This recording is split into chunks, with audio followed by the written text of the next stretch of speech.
You ever have a moment where the world just stops? Like the air gets thick, your ears hum with silence, and you can feel your pulse thudding in your chest? That's what hit me on a rainy Tuesday morning in Seattle, sitting across from Lisa from HR in a sterile conference room at Zephyr Solutions.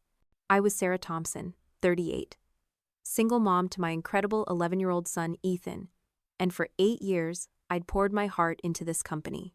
Director of Client Relations. A number that said I was worth less than half of what I'd been yesterday.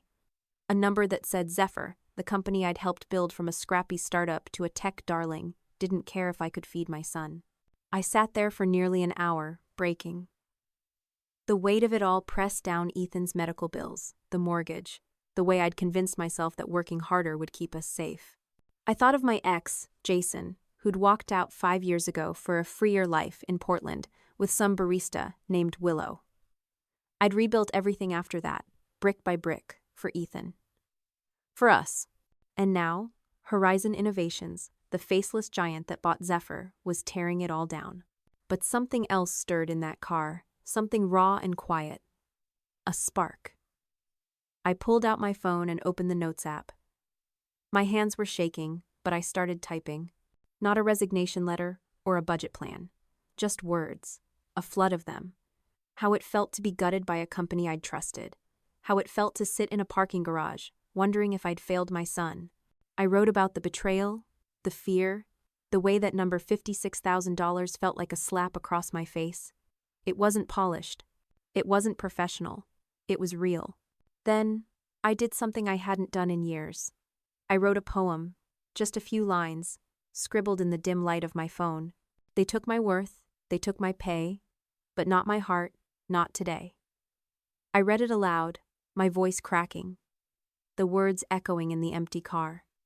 It was silly, maybe, but it felt like defiance, like I was clawing back a piece of myself. That poem became my first act of rebellion, a tiny promise that I wouldn't let them break me. As the rain slowed, I looked out at the neon glow of Pike Place Market. Tourists were probably tossing fish or sipping coffee, oblivious to the woman unraveling in her car. I envied them. But I also knew I couldn't stay here, drowning in my own despair. Ethan needed me. I needed me. So, I wiped my face, took a deep breath, and started the engine. I didn't know what came next, but I knew I couldn't accept that number. Not without a fight. Looking back, that moment in the car was more than a breakdown. It was a turning point. A crack in the armor I'd built to survive 8 years of corporate grind. I didn't know it then, but that spark, the one that made me right, that made me refuse to crumble, would lead me somewhere new. Somewhere better. All it took was one phone call, one chance to rewrite my story. But I'm getting ahead of myself. If you're reading this, or hearing it, I want you to know you're not alone. Maybe you've had a moment like mine, where the rug was pulled out from under you. Maybe you're sitting in your own version of that parking garage, wondering how you'll keep going. I see you. And I'm asking you to do one thing. Tell me about it. Leave a comment, send a message, share where you're at, New York, Texas, anywhere. Tell me about the moment you felt the world stop. Because when we share those stories, we remind each other we're not screaming into the void. We're building something stronger, something real. That day, I didn't just lose 60% of my salary. I lost the illusion that my worth was tied to a company's balance sheet. And in that loss, I found something else. A reason to fight. Not just for Ethan. Not just for our little house in Capitol Hill, but for me. For the woman who'd forgotten how powerful she could be. I didn't know how I'd get there, but I knew I wasn't staying here, in this broken place.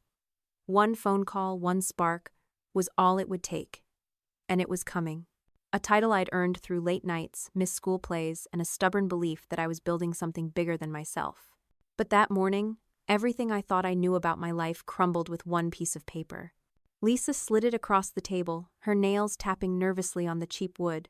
Greg Walton, the slick suit from Horizon Innovations, our new corporate overlord, sat beside her, his expensive cologne clogging the air. The paper was crisp, official, with my name typed at the top. And there, in bold, was a number that made my stomach lurch. $56,000. My new salary, down from $140,000. A 60% pay cut. Effective immediately. I stared at it, willing the digits to shift, to morph into something that made sense. But they didn't. 60%. Gone. Just like that. Sarah, Greg said, his voice smooth as a used car salesman's. This reflects the market standards for your new role. We're centralizing client management at headquarters in Chicago. You'll transition to regional support. Regional support. A demotion dressed up in corporate jargon. My mind raced. I thought of Ethan, my sweet boy with his insulin pens and his science fair dreams. His type 1 diabetes meant doctor visits, meds, and a mortgage we could barely afford on my old salary. Now this? How was I supposed to keep our little house in Capitol Hill? How was I supposed to look Ethan in the eye and tell him we might lose everything? I didn't cry. Not there. Not in front of Lisa, who wouldn't meet my gaze, or Greg, who checked his Rolex like he had somewhere better to be. I forced a smile, the kind you plaster on when you're trying not to scream. I'll need 24 hours to review this, I said, my voice steady, robotic, like I was negotiating a contract instead of fighting for my life. Greg nodded, satisfied with my professionalism. Lisa mumbled something about sending me the details. I don't remember walking out of that room. I don't remember grabbing my coat or my laptop. All I remember is sitting in my car in the parking garage near Pike Place Market, the rain drumming on the windshield, and the world closing in. That's when it hit me. The tears came hard, messy, the kind that leave mascara streaks and make your chest ache. I sobbed until the windows fogged up, my hands gripping the steering wheel like it could anchor me. 60%. 8 years of my life nights spent answering emails while Ethan slept.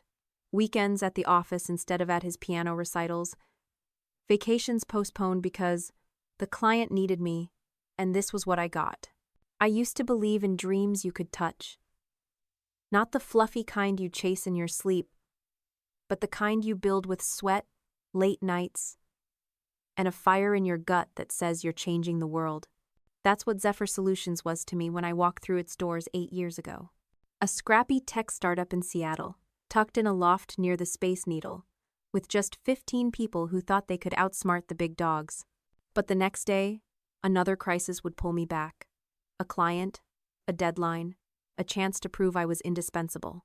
One night, I found a drawing Ethan had left on the kitchen table. It was us, stick figures holding hands under a rainbow. At the bottom, in his careful scrawl, "I miss you, Mom." I stood there, frozen, the weight of those words crushing me. I wanted to change, to slow down. But Zephyr's pace was unforgiving. The company was growing, and I was its heartbeat. Or so I thought.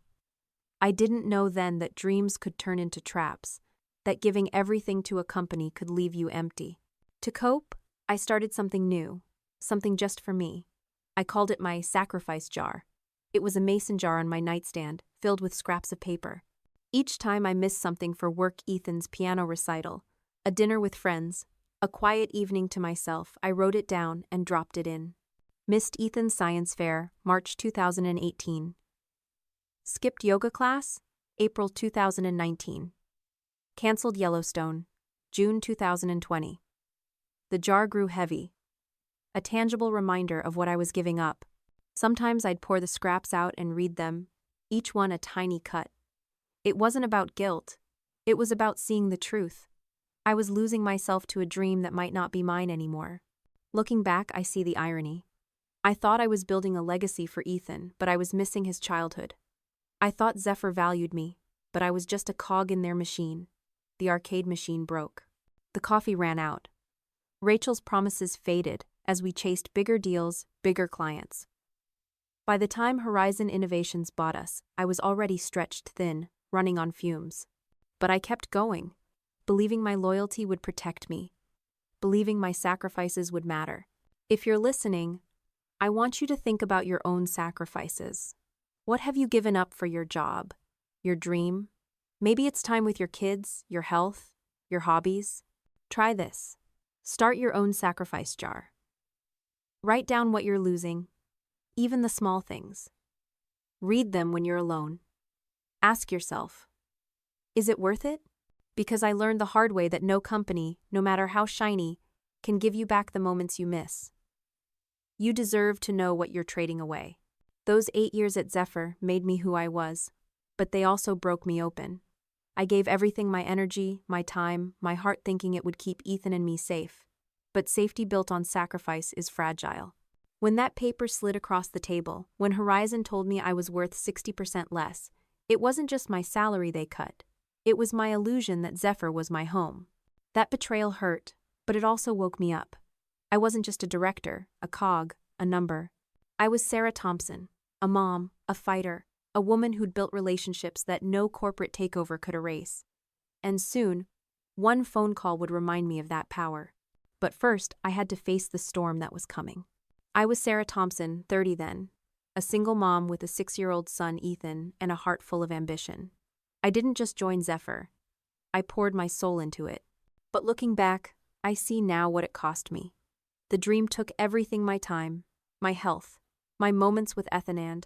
I gave it willingly, thinking it was the price of something great. Zephyr was electric in those early days. The office hummed with possibility. We had a retro arcade machine in the break room, endless coffee, and whiteboards scribbled with ideas that felt revolutionary. Rachel Kim, our founder, was a whirlwind of energy, promising us we'd redefine how businesses connected with clients. I believed her. I signed on as a client relations manager, eager to prove myself after Jason, my ex, left me and Ethan for a better life in Portland. I needed Zephyr to be my lifeline, my proof that I could stand on my own. So, I dove in head first. The work was relentless, but I thrived on it. I stayed late, my laptop glowing in the empty office while the city sparkled outside. I came in on weekends, missing Ethan's soccer games, telling myself I'd make it up to him. I canceled a trip to Yellowstone National Park Ethan had begged for because a client needed a last-minute proposal. "Next year, buddy," I'd say, ruffling his hair, ignoring the way his eyes dimmed. I thought I was building security for us, a future where Ethan's diabetes meds and our Capitol Hill mortgage wouldn't keep me awake at night. I thought sacrifice was the cost of success. And I was good. Damn good. Within 2 years, I was managing Zephyr's 12 biggest accounts, clients who generated 65% of our revenue. I didn't just handle their contracts, I knew their worlds. I memorized their CTO's birthdays, their kids' hobbies, the quirks of their systems. When a client's server crashed at 2 a.m., I was the one on the phone, calming them down.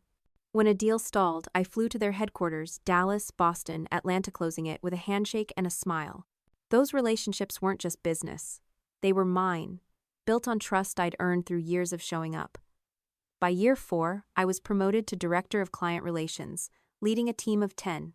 My salary climbed to $140,000. For the first time since Jason left, I could breathe. I could pay for Ethan's insulin without wincing, save for his college, dream of a day we'd hike Yellowstone together. But the higher I climbed, the more I lost. I didn't see it then, caught up in the startup's siren song. Zephyr wasn't just a job, it was my identity. I was the woman who could do it all: close million-dollar deals, lead a team, raise a son alone. I wore that like a badge, ignoring the cracks. Ethan's questions. "Why are you always working, Mom?" stung, but I brushed them off.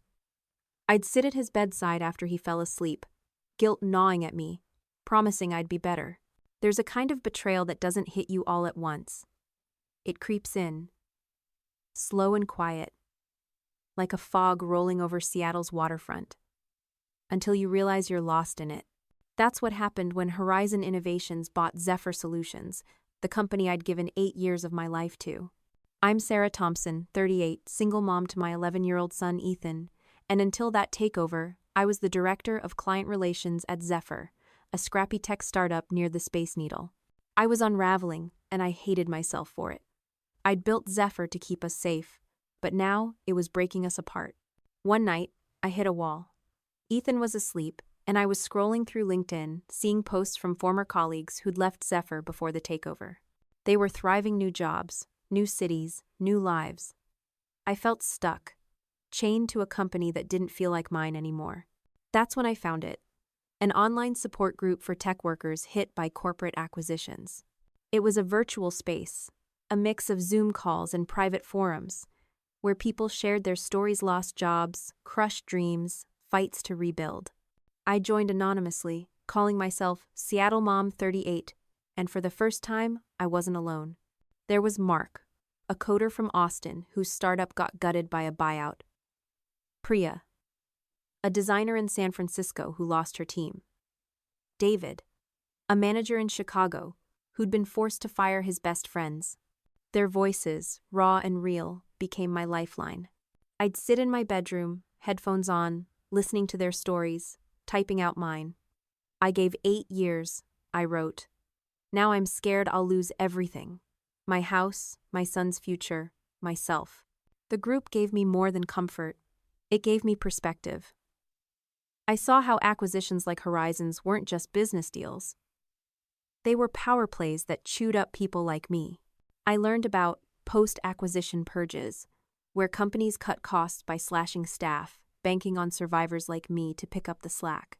I realized Zephyr's spirit, the late-night brainstorms, the belief we were changing the world was gone, replaced by Horizon's cold calculus of profit. It hurt, but it also woke me up. I wasn't just fighting for my job, I was fighting for my worth. To process it all, I started something new. A letter to Ethan. Not one I'd send, not yet, but one I wrote in a notebook by my bedside. Dear Ethan, I began. I'm sorry I've been gone, even when I'm here.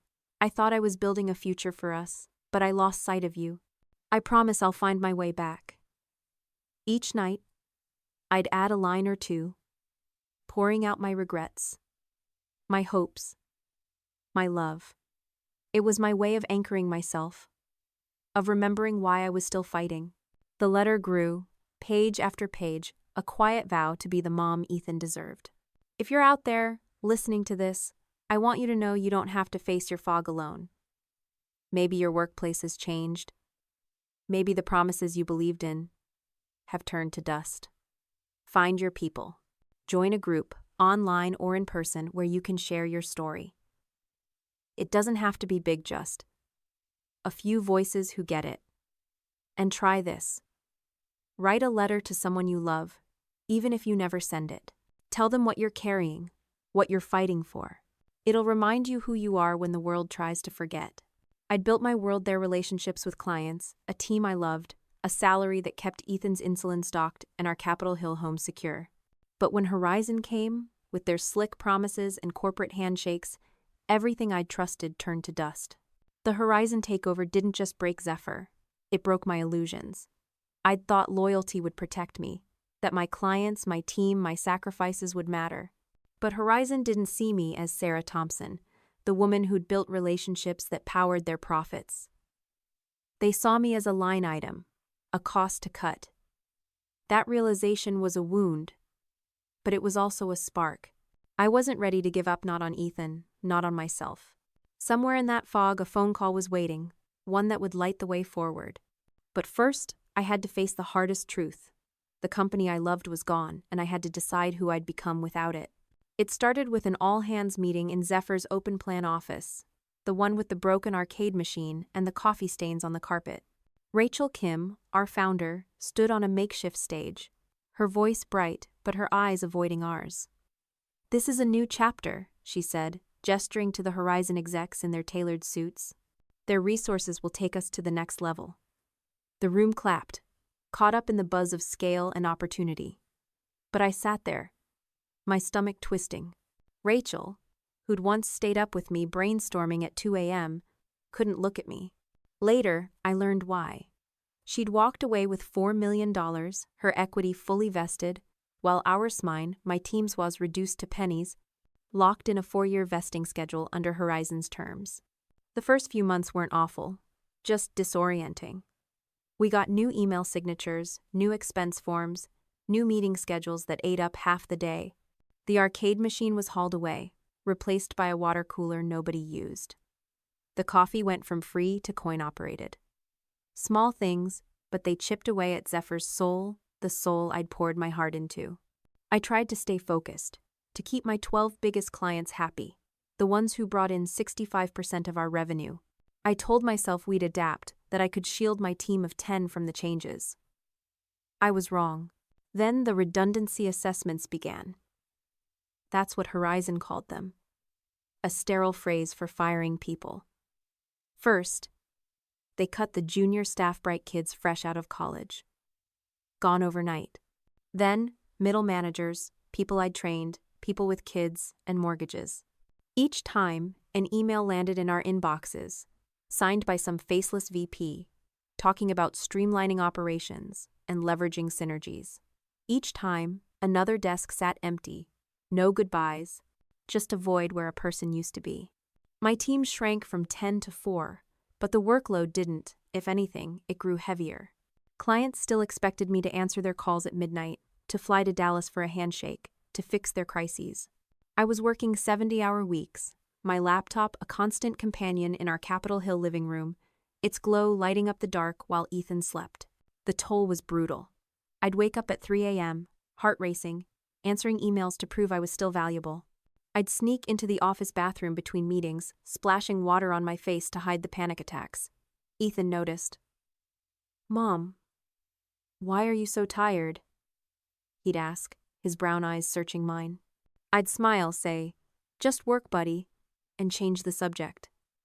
But he saw it the way I'd snap over small things, the way I missed his piano recitals, the way I'd stare at my phone during dinner. Some moments carve themselves into your bones. They mark you, shift you, force you to decide who you'll be when the dust settles. For me, that moment came in a conference room at Zephyr Solutions, a tech startup in Seattle where I'd given 8 years of my life. I'm Sarah Thompson, 38, single mom to my 11-year-old son, Ethan, and until that day, I was the director of client relations, holding together clients who powered 65% of our revenue. Sitting in my car, I pulled out my phone and did something reckless. I started a blog. Anonymous, hidden behind a pseudonym, Seattle survivor, but raw. I typed out everything. The meeting, the pay cut, the way Greg's smirk made my skin crawl. "They think they own me," I wrote, "but they don't. I built those clients' trust. I earned my place. And I'm not done." The words poured out, unpolished but true. I didn't post it not yet, but I shared a snippet in the online support group I'd joined, the one for tech workers burned by acquisitions. Within minutes, replies flooded in. "You're not alone," wrote Mark from Austin. "They tried to cut me too," said Priya from San Francisco. Their words were a lifeline, a reminder that I wasn't fighting in the dark. Then I dug into my employment contract, the one I'd signed when Zephyr was just 15 people dreaming big. My hands shook as I read it, page by page, in the dim light of my car. No non-compete clause. Zephyr, in its idealistic early days, hadn't bothered with one, and Horizon hadn't updated it. A loophole, a crack in their armor. I wasn't trapped. I had power I hadn't seen until that moment. The realization hit like a wave. I could walk away. I could choose. For the first time in months, I felt the weight lift, just a little. To ground myself, I tried something new, something I'd learned from the support group. I closed my eyes and visualized my future. Not the fear losing our home, failing Ethan, but the possibility. I pictured myself in a new office, laughing with a team that valued me. I saw Ethan smiling at a science fair, me in the front row. I imagined a paycheck that didn't make me choose between groceries and meds. The exercise was simple, but it shifted something deep inside. It wasn't just hope, it was defiance. Horizon thought they'd cornered me, but I was already dreaming beyond their reach. That night, back in our Capitol Hill home, I checked on Ethan, asleep with his robot sketches scattered on his desk. I stood there, watching his chest rise and fall, and made a silent promise. I'd fight for us, not just to survive, but to thrive. The blog, the contract, the visualization, they were my first steps. I didn't know what came next, but I knew I wouldn't accept their terms. I'd built too much, loved too fiercely, to let them reduce me to a number. If you're listening, I want you to feel this with me. Maybe you've sat in a meeting where your worth was slashed, where people with power thought they could dictate your future. You're not alone. Try this. Start a private journal. Even if it's just a note on your phone, write down what they took from you, but also what they can't touch: your skills, your heart, your fight. Share a piece of it, anonymously if you need to, with someone who gets it. And visualize your future, the one where you're free. It's not just a dream, it's a map. That meeting was my breaking point, but not the way Horizon intended. They thought they'd break my spirit. Instead, they broke my chains. I walked out of that room, not as a victim, but as a woman ready to reclaim her power. I didn't know it then, but a phone call was coming, one that would light the path ahead. Horizon thought they'd won, but they'd only started a fight they couldn't finish.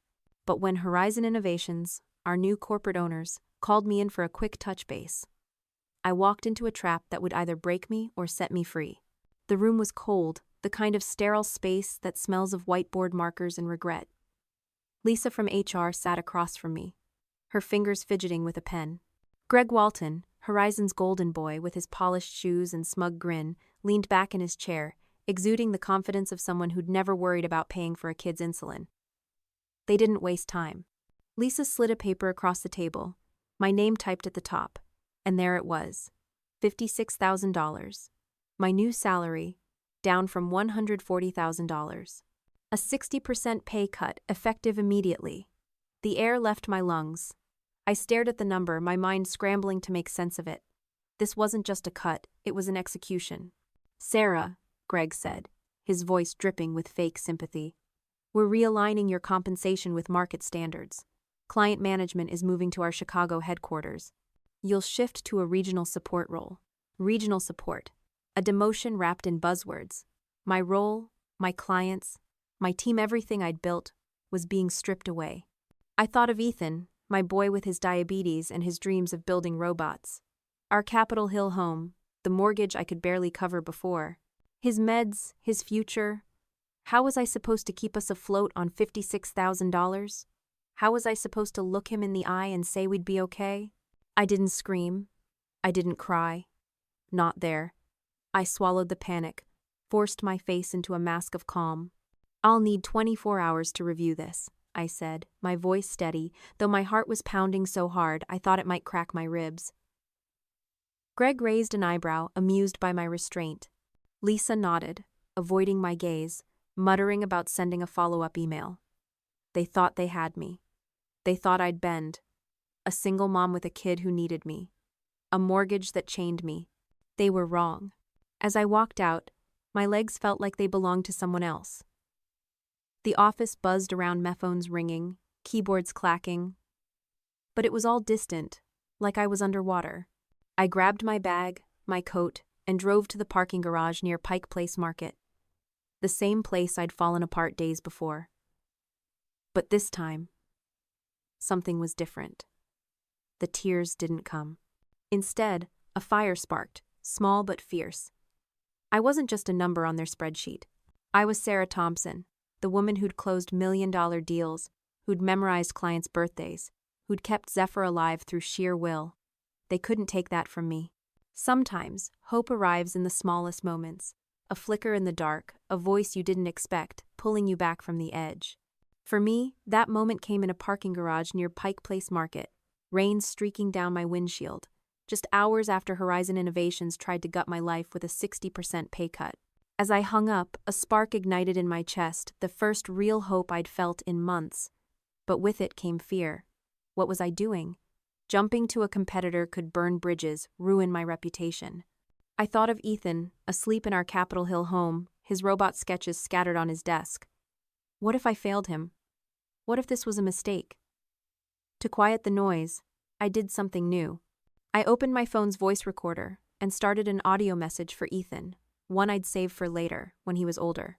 Hey buddy, I whispered, my voice soft in the empty car.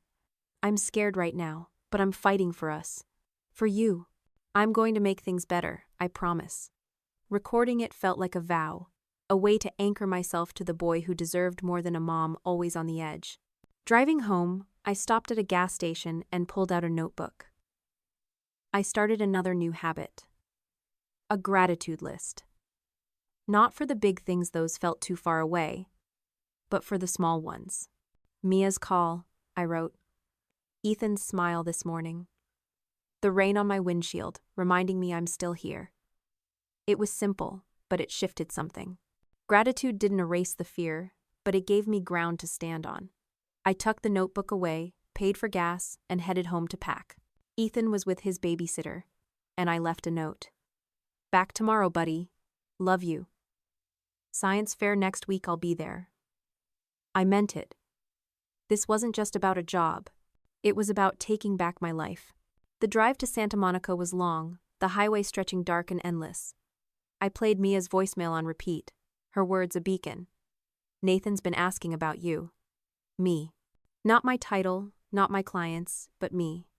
It made me think about the relationships I'd built at Zephyr, the ones Horizon thought they could reassign. Those CTOs, those late-night calls, those handshakes in Dallas and Boston, they weren't just business. They were mine, forged through years of showing up. Horizon could take my salary, my role, but they couldn't take that. And Apex knew it. Somewhere around Portland, I realized what Mia's call meant. It wasn't just a job offer. It was a reminder of my power.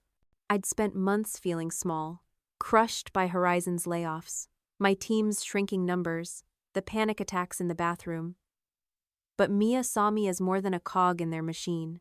She saw the woman who'd outmaneuvered Apex for years, who'd kept clients loyal with trust, not contracts.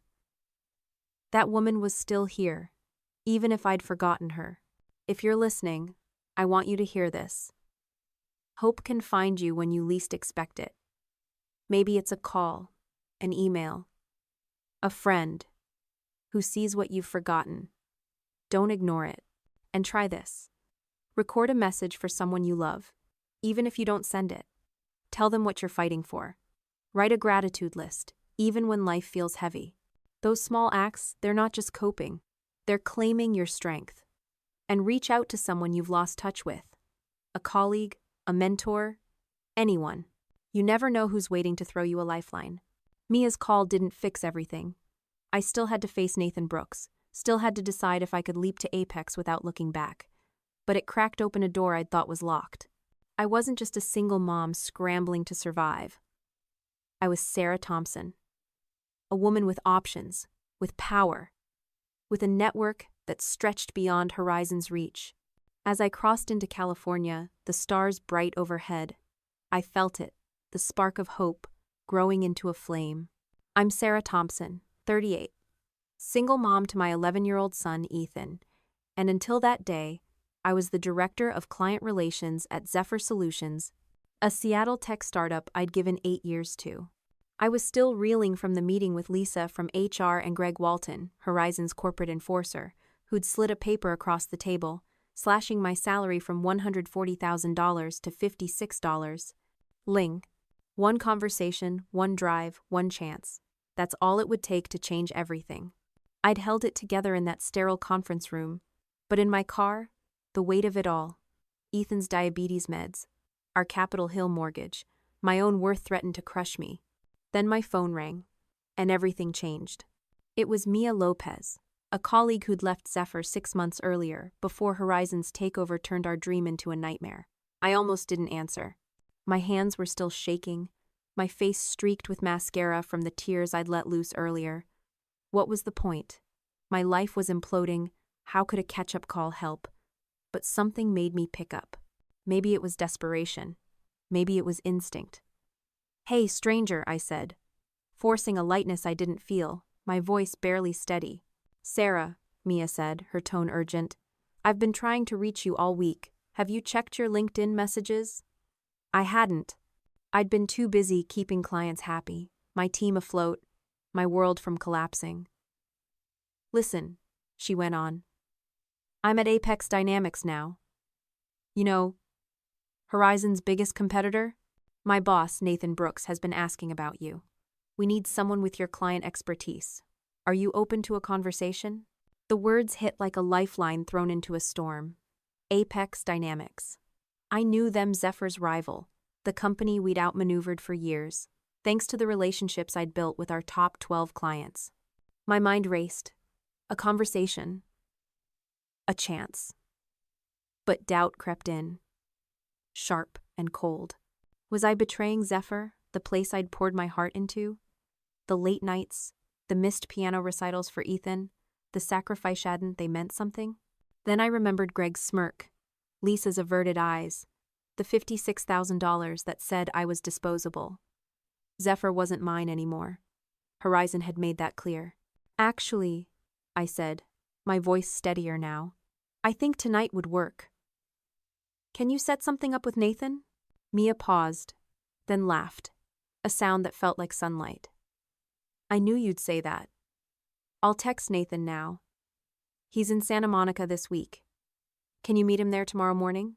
It's a bit of a drive, but he wants to talk before you decide anything with Horizon. Santa Monica.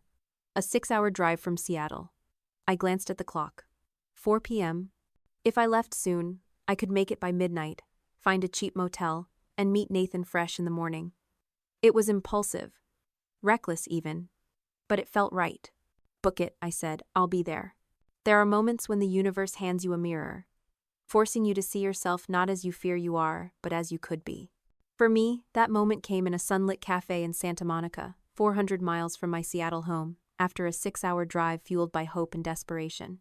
I'm Sarah Thompson, 38, single mom to my 11-year-old son, Ethan, and until yesterday, I was the director of client relations at Zephyr Solutions, a tech startup I'd given 8 years of my life to. Why this much? Nathan didn't hesitate. Because you're worth it. Because we've seen what you do. And because we know that when you join us, those clients will follow not because you'll poach them, but because they trust you. Something shifted inside me, like a dam breaking. For years, I'd fought to prove my worth through late nights, missed piano recitals, panic attacks in Zephyr's bathroom. I'd let Horizon's takeover make me feel small, disposable. But Nathan's words, his offer, were a mirror showing me the truth. I was more than a cog. I was a force. Mia spoke up, her voice soft. There's one more thing.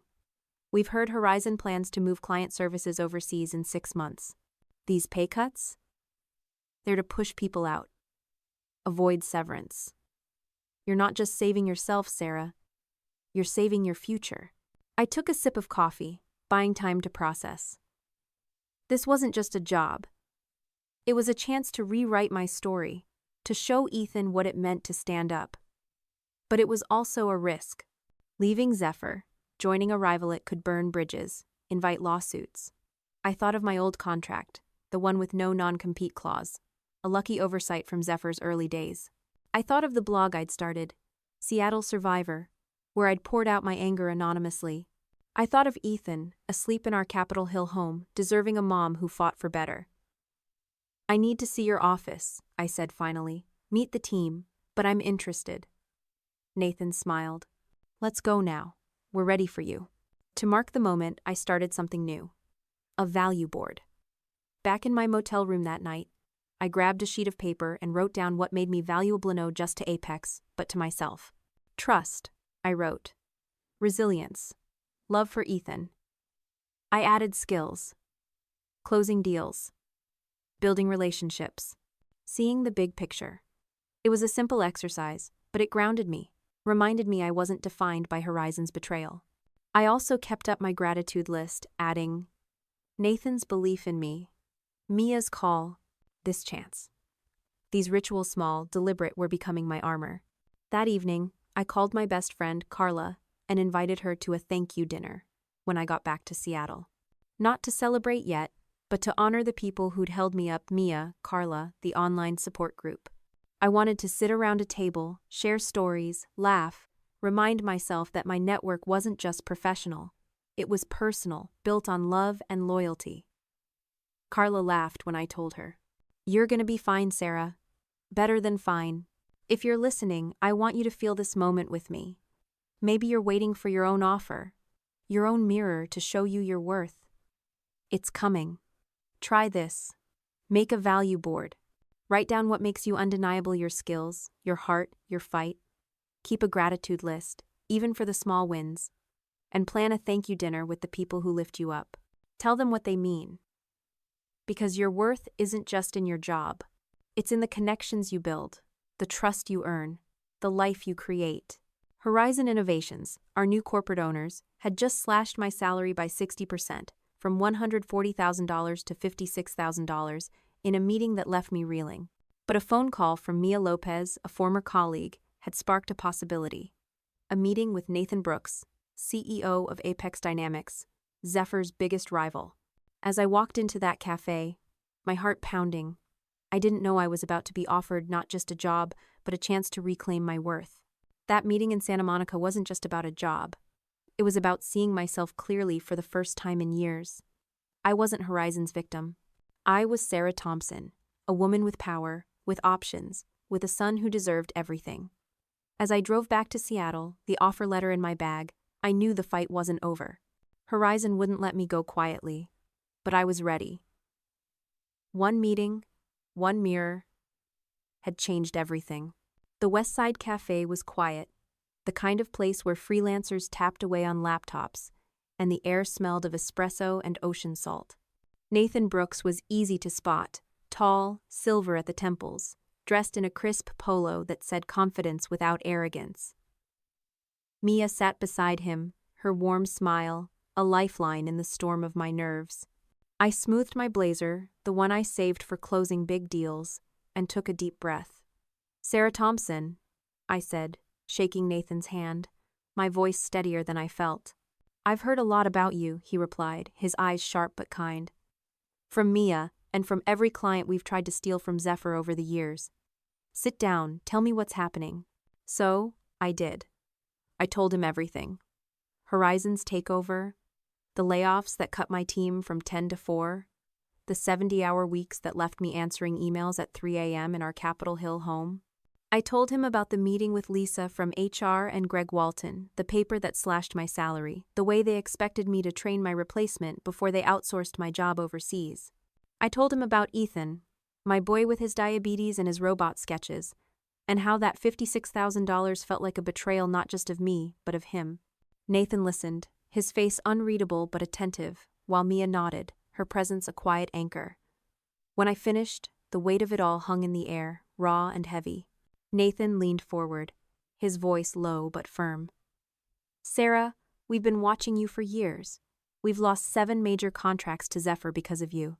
Our research shows your clients have a 95% retention rate, compared to the industry's 70%. 3 CTOs have told me they stay with Zephyr because of you." He paused, letting that sink in. "You're not just an account manager. You're a competitive advantage. And Horizon is too blind to see it." His words hit like a thunderbolt. A competitive advantage. Me. Not my title, not my desk, but Meath woman who'd memorized clients' kids' names, who'd flown to Dallas to save a deal, who'd built trust no contract could replicate. He slid a folder across the table. Inside was an offer letter. Director of Strategic Partnerships at Apex Dynamics.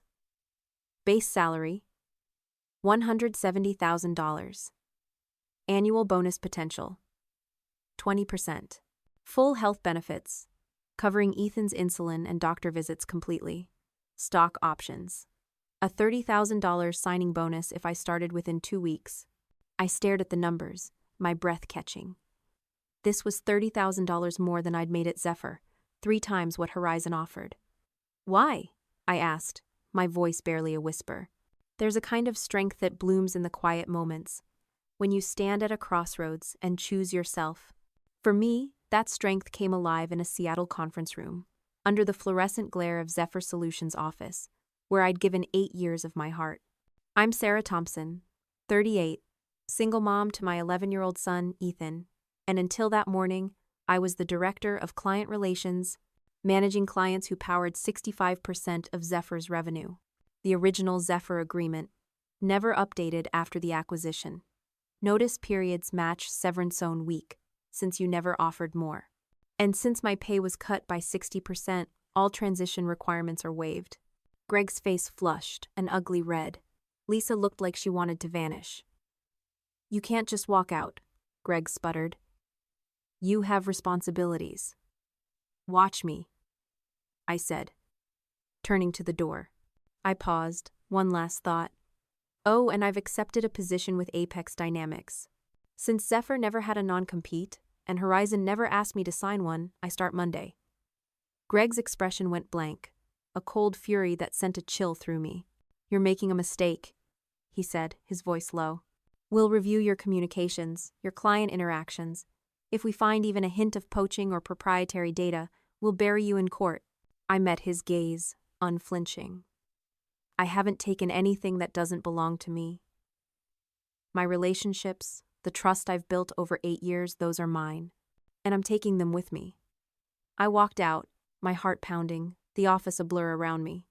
My team, Clara, Sam, and Aisha, the last of my original 10, waited at my desk, their faces tense. They'd heard. News travels fast in a dying company. "Is it true?" Aisha asked, her voice small. "You're leaving?" I nodded. "What about us?" Sam said, his eyes wide, a new dad with a baby on the way. "Check your emails in an hour," I whispered. "All of you." Packing my desk took minutes. A photo of Ethan at his science fair. A mug that said, "World's okayest boss." A joke from my team 2 Christmases ago. An emergency insulin pen for Ethan. 8 years, reduced to a cardboard box. Security escorted me out. Per policy for high-level departures. As if I'd suddenly become a threat. I didn't cry not in the elevator. Not in the lobby. Not in my car at Pike Place Market. Instead, I felt a strange calm. Like I'd shed a weight I hadn't known I was carrying. To mark the moment, I started something new. A power letter to myself. In my car, I opened my notebook and wrote, "Dear Sarah, you said no today. You chose yourself, your son, your worth. You are not their number. You are unstoppable." It was short, but it felt like a contract with myself, a promise to never let anyone diminish me again. I also began a new ritual with Ethan. That night, after he was home from the babysitter, I sat him down and told him a story, not a bedtime tale, but a real one. "Today, I stood up for us," I said, my voice soft. "I left a place that didn't value me, because you deserve a mom who knows her worth." His eyes, wide and serious, held mine. "You're brave, Mom," he said, and my heart swelled. "If you're listening, I want you to feel this power. Maybe you're facing a moment where you need to say no to a job, a person, a system that devalues you. You can. Try this. Write a power letter to yourself. List what makes you unstoppable. Share a real story with someone you love, like I did with Ethan, tell them about a time you chose yourself. And check your contract, your rights. Knowledge is power. You're not just an employee. You're a force. With options, with worth. Horizon Innovations, our new corporate owners, had tried to break me with a 60% pay cut, slashing my salary from $140,000 to $56,000. But a meeting in Santa Monica with Nathan Brooks, CEO of Apex Dynamics, had shown me my worth. A $170,000 offer, a new role, a future. Now, standing before Lisa from HR and Greg Walton, Horizon's smug enforcer, I was ready to say no, not just to their offer, but to their power over me. Walking away from Zephyr wasn't just quitting. It was reclaiming my life. Horizon thought they held all the cards. But I had an ace. My skills, my relationships, my courage. As I drove home, the Apex offer letter in my bag, I knew the fight wasn't over. Greg's threats lingered. But I was ready. One decision, one moment of saying no, had given me back my power. And I was just getting started.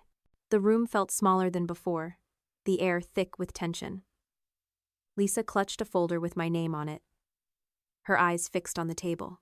Greg leaned back, his polished shoes tapping, his face a mask of impatience. I'd driven back from Santa Monica overnight, the Apex offer letter tucked in my bag, my mind clear, despite the exhaustion. I'd checked my old Zephyr contract again, confirming its loopholes. No non-compete clause. No obligation to transition clients if my pay was cut by more than 15%. Horizon thought they'd trapped me, a single mom with a son who needed insulin, a mortgage on our Capitol Hill home. They thought I'd bend. They didn't know I'd already chosen to walk away. "Sarah," Greg said, not standing, his voice clipped. "Have you made your decision?" I sat down, placed my hands flat on the table, and smiled, not the forced smile of our last meeting, but one born of certainty. "I have some questions first," I said. Greg sighed, theatrical, like I was wasting his time. We need a yes or no today. The department's being restructured. I nodded, unfazed. I understand, but I manage our 12th largest accounts. Who's handling the Cascade Tech rollout next month? Or the Pacific Systems renewal in July? I promised their CTOs I'd oversee those personally. Greg waved a hand, dismissive. We'll distribute those appropriately. That's not your concern. It is my concern, I said, my voice sharp now. Those are relationships I built. Cascade CEO trusts me, not Horizon. Pacific asked for me by name. Greg's eyes narrowed. Those are company relationships, not personal ones. Now, the offer do you accept? I leaned forward, my heart steady. Is it true you're moving client services overseas in 6 months? Were you planning to tell me before or after I took a 60% pay cut to train my replacement? The room went still. Lisa stared at her folder, her face pale. Greg's jaw tightened, his voice low. Where did you hear that? That's confidential. So, it's true, I said, not a question. I took a breath, thinking of Ethan, our home, the 8 years I'd given Zephyr. I quit, I said, the words clear, final, effective immediately. Greg blinked, caught off guard. Excuse me? I quit. I repeated, standing now, my voice ringing with a power I hadn't felt in years. Greg recovered, his face hardening. Company policy requires 2 weeks' notice for directors. I smiled again, calm. Check my contract. Starting over isn't just about a new job or a new desk. It's about rebuilding the parts of yourself you thought were lost, piece by piece, until you recognize the person staring back in the mirror.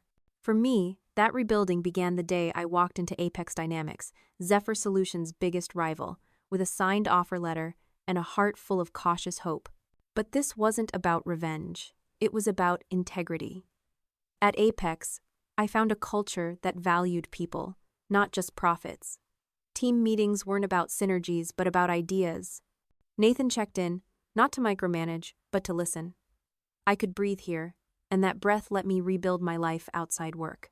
I made it home to Capitol Hill for dinner with Ethan most nights, sitting across from him as he talked about robots and science fairs. I didn't miss his piano recitals anymore. I was there, front row, cheering louder than I should have, my heart full, Ethan noticed. You're happier, Mom, he said one night, his serious eyes meeting mine. I like this you. Those words were worth more than any paycheck. To share my story, I started something new, a podcast called Career Comebacks. It was small at first, recorded in my living room with a cheap mic, but it grew. I told my story Zephyr, Horizon, the pay cut, the leap to Apex, and invited others to share theirs. A coder who'd been laid off after a merger, a designer who'd started her own firm. Listeners sent messages from Chicago, Austin, Miami, saying, "Your story gave me courage." The podcast wasn't just a project, it was a bridge, connecting me to people fighting their own battles. It reminded me that my journey wasn't just Manate, was part of something bigger. I also began a new ritual. A growth map. On a canvas in my office, I sketched my journey, not just the wins, but the losses, the doubts, the moments I almost broke.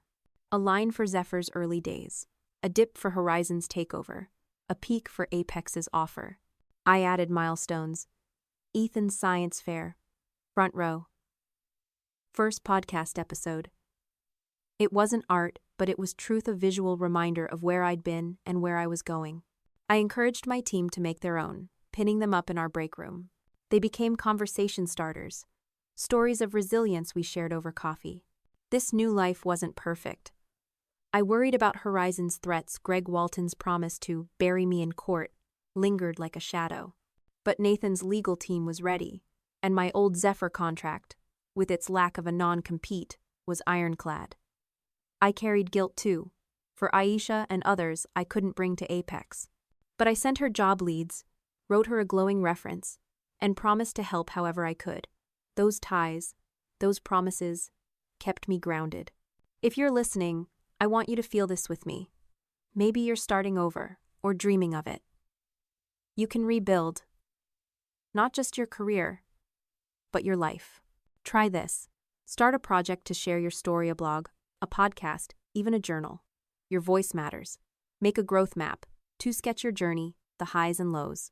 Pin it somewhere you'll see it, and reach out to someone you've left behind, like I did with Aisha. Offer a hand, a reference, a kind word. Because rebuilding isn't just about you. It's about the people you lift up along the way. Apex wasn't just a job, it was a second chance. I wasn't the woman who'd cried in a Pike Place Market parking garage, or the one who'd let Horizon's betrayal define her. I was Sarah Thompson, a leader, a mom, a voice for others. My team, my clients, my podcast. They were proof that walking away from Zephyr hadn't ended me. It had freed me. Horizon thought they'd won when I quit, but they'd only pushed me to build something better. I'm Sarah Thompson, 38, single mom to my 11-year-old son, Ethan. And after 8 years at Zephyrware, I managed clients who powered 65% of their revenue. Horizon Innovations tried to break me with a 60% pay cut, from $140,000 to $56. Zero. I said no, walked away, and accepted a $170,000 role as Director of Strategic Partnerships at Apex. That first day, stepping into their Seattle office near the Space Needle, I wasn't just starting a job. As I looked out my office window, Puget Sound shimmering below, I knew this was just the beginning. The ripple effects of my choice were already spreading, and I was ready for what came next. I was reclaiming my life, my worth, and the future I wanted for Ethan.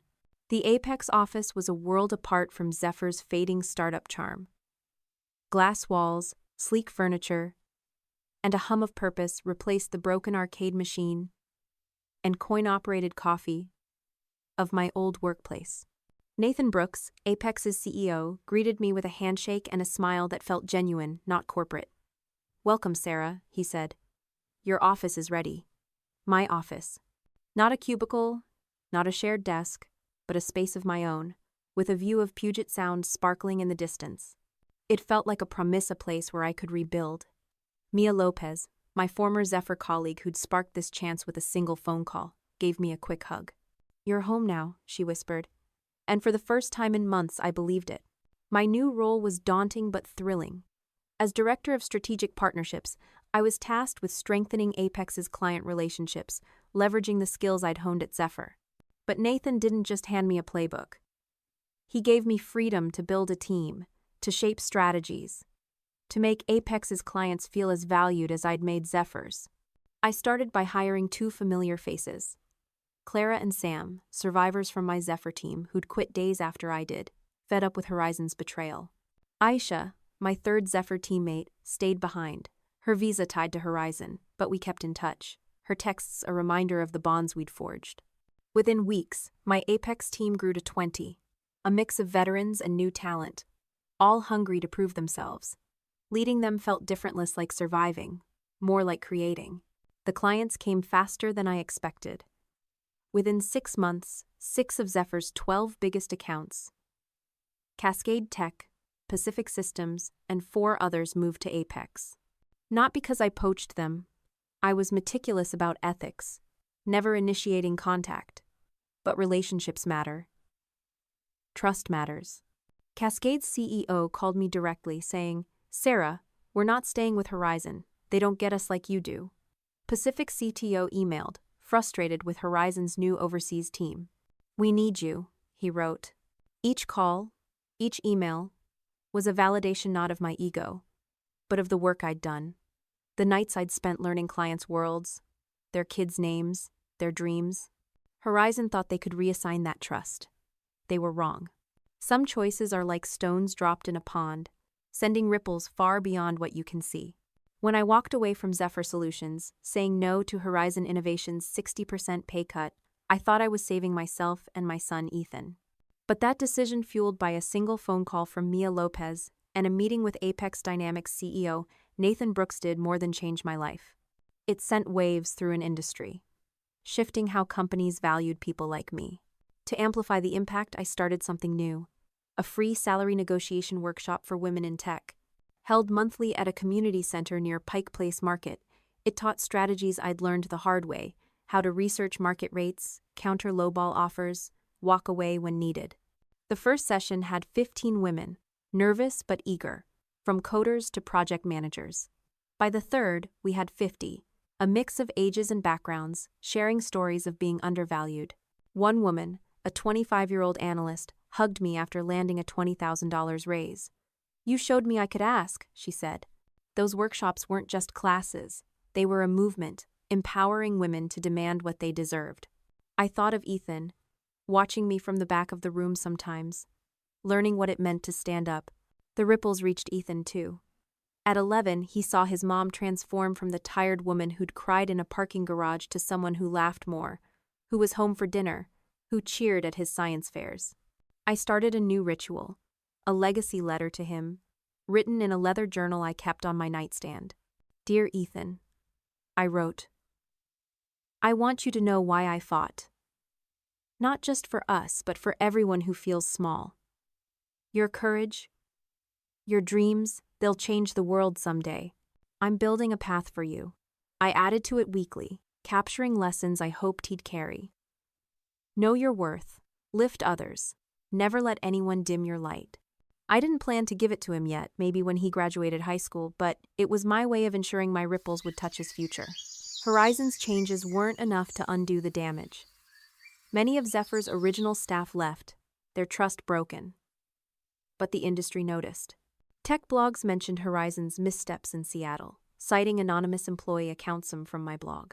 Competitors like Apex gained ground, their people-first culture, a contrast to Horizon's profit-driven cuts. I didn't start a revolution, but I added to a growing wave.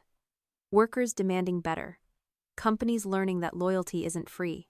My decision saying no, joining Apex showed me one choice, could echo far beyond my own life. If you're listening, I want you to feel these ripples. Maybe you're in a job that undervalues you, or you've made a choice that scared you. Your actions matter. Try this. Start a small act of change, a workshop, a post, a conversation that lifts someone else. Write a legacy letter to someone you love, sharing the lessons you want to pass on. And join a community event, like my workshops, to support others. Your ripples don't have to be big, they just have to start. Because one decision, one stand, can touch lives you'll never meet. The ripple effect wasn't about Horizon's downfall or Apex's wins. It was about showing Ethan, my team, my listeners, that we're not powerless. I'd walked away from Zephyr thinking I was saving us. But I'd done more. I'd helped shift an industry, one client, one story, one workshop at a time. As I stood in my Apex office, Puget Sound glittering outside, I knew the waves were still spreading. Horizon had pushed me to the edge, but I'd found my power. And that power was changing more than I'd ever dreamed. I'm Sarah Thompson, 38, single mom to my 11-year-old Ethan, and now Director of Strategic Partnerships at Apex, Zephyr's rival in Seattle. 8 years at Zephyr, managing clients who drove 65% of their revenue, taught me trust is power. Walking away taught me that power can reshape more than just one life. The ripples started small. Days after I quit, Horizon's office near the Space Needle felt the shock. Greg Walton, the corporate enforcer who'd threatened to bury me in court, was gone within 2 weeks, pursuing other opportunities, according to a Curt company email. Lisa from HR followed soon after, her role quietly eliminated. My former team, Clara and Sam, who'd joined me at Apex, and Aisha, who stayed behind due to her visit, told me the news. Horizon scrapped their plan to move client services overseas, a scheme Nathan had warned me about in Santa Monica. Instead, they adjusted salaries, offering raises to keep the remaining staff.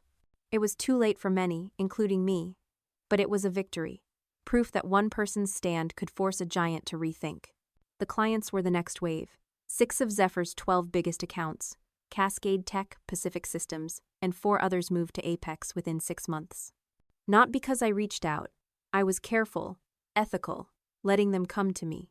Cascade's CEO called from his Dallas office, saying, "Sarah, Horizon's new team doesn't know our systems. We're with you." Pacific's CTO emailed, frustrated with Horizon's outsourced support. "You're the reason we stayed so long," he wrote. Each move was a blow to Horizon, costing them millions in contracts. I didn't celebrate their loss. I celebrated the trust I'd built, the relationships that followed me because I'd shown up for years through late-night calls, cross-country flights, moments when I'd put clients before Ethan's piano recitals. Horizon thought they could reassign that trust. They learned trust isn't a line item. But the ripples went beyond Apex and Horizon. My podcast, Career Comebacks, launched from my Capitol Hill living room, became a beacon for others. Listeners from Chicago, Atlanta, Denver sent messages. Your story made me ask for a raise. I left a toxic job because of you. One woman, a coder in Boston, wrote, I started my own startup after hearing your episode. The podcast wasn't just about me anymore. It was a platform for voices like Mark, the Austin coder from my online support group, who shared his layoff story, or Priya, the San Francisco designer who'd rebuilt her career. Each episode was a reminder. One person's courage can light the way for others. My anonymous blog, Seattle Survivor, grew too. Its posts about Horizon's tactics shared in tech forums, sparking debates about fair pay and acquisitions. I stayed anonymous, but the words carried weight, warning others to check contracts, know their worth. There's a kind of victory that doesn't shout. It doesn't need applause or headlines. It's the quiet power of living a life so full, so true, that it drowns out the noise of those who tried to dim your light. That's the revenge I found, after walking away from Zephyr Solutions.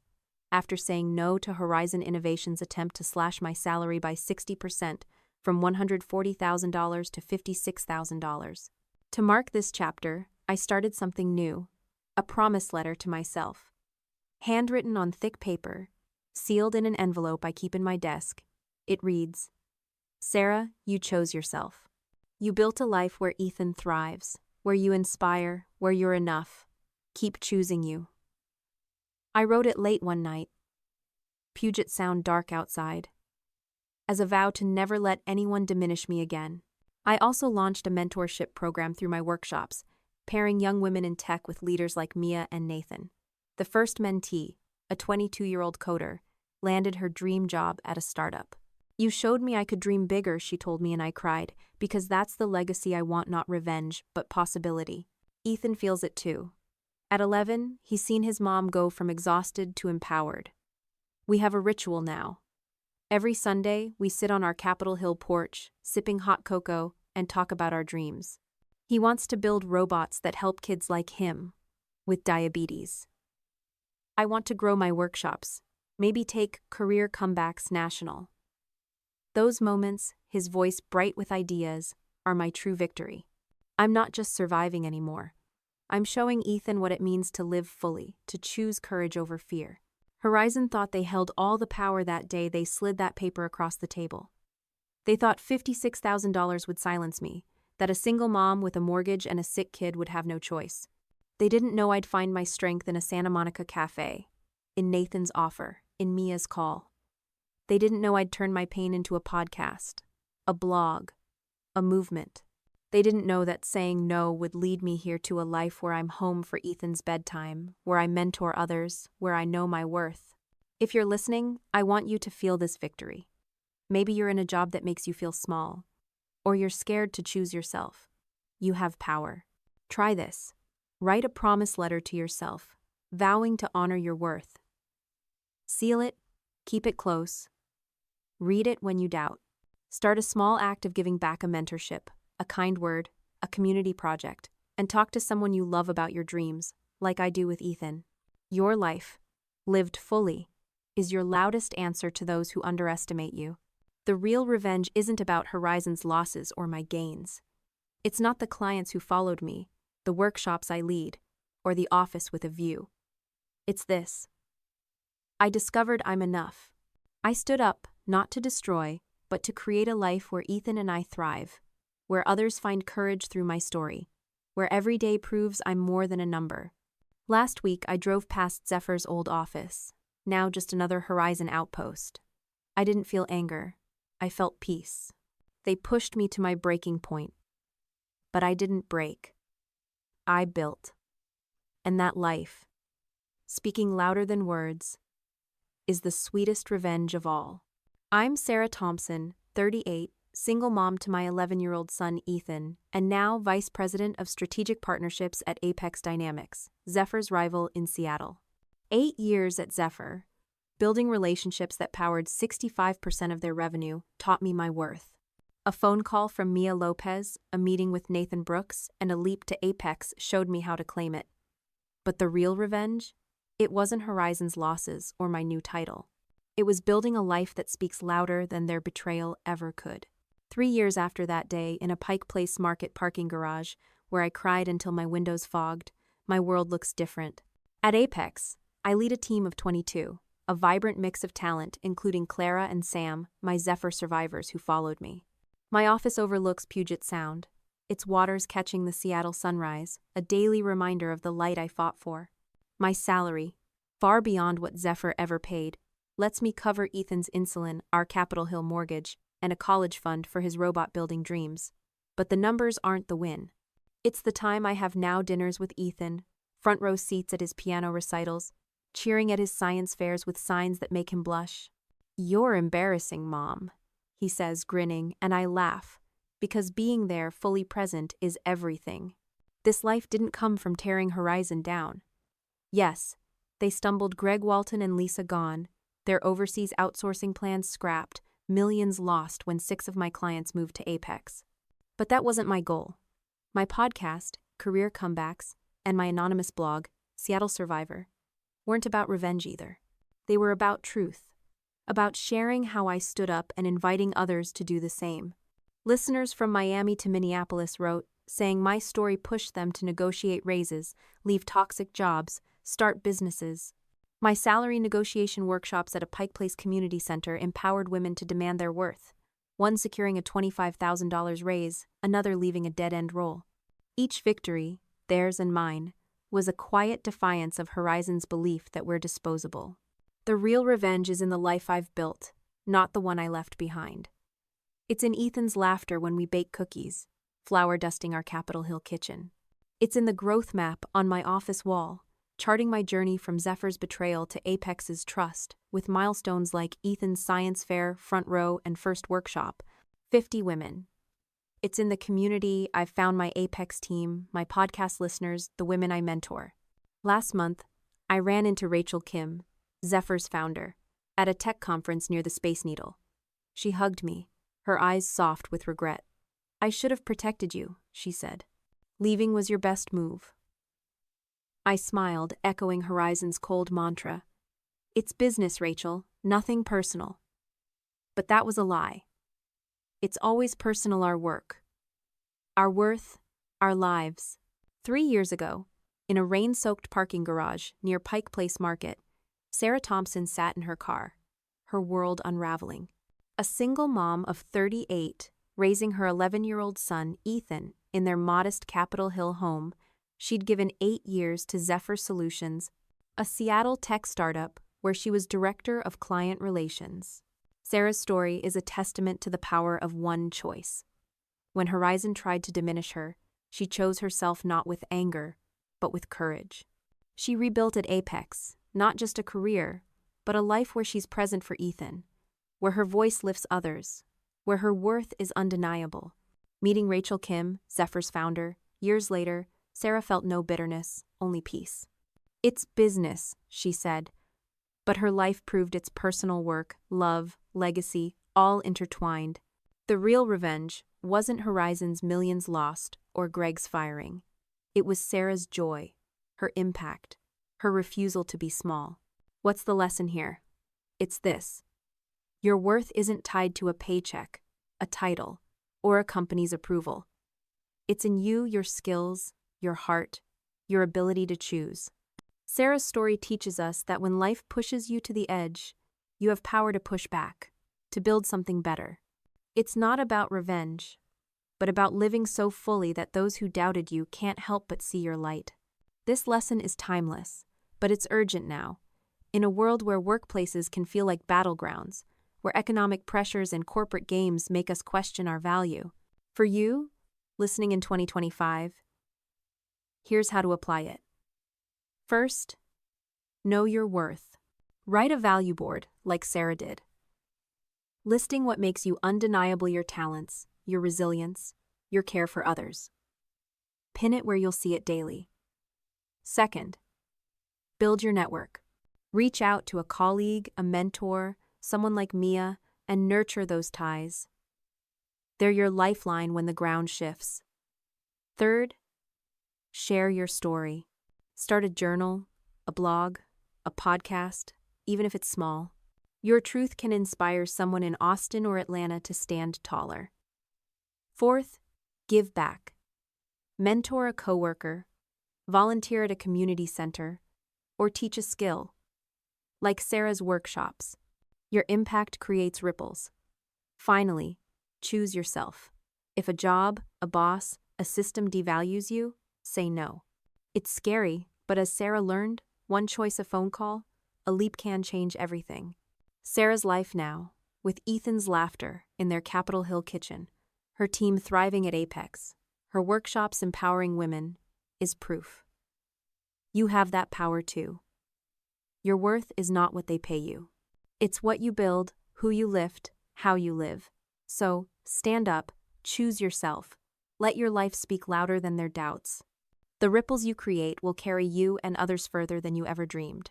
Her relationships with clients, who drove 65% of Zephyr's revenue, were her pride, built through late nights, cross-country flights, and sacrifices that meant missing Ethan's piano recitals and canceling trips to Yellowstone. Her $140,000 salary kept Ethan's diabetes meds stocked and their mortgage paid, a fragile safety net after her ex-husband left for Portland. But when Horizon Innovations bought Zephyr, everything changed.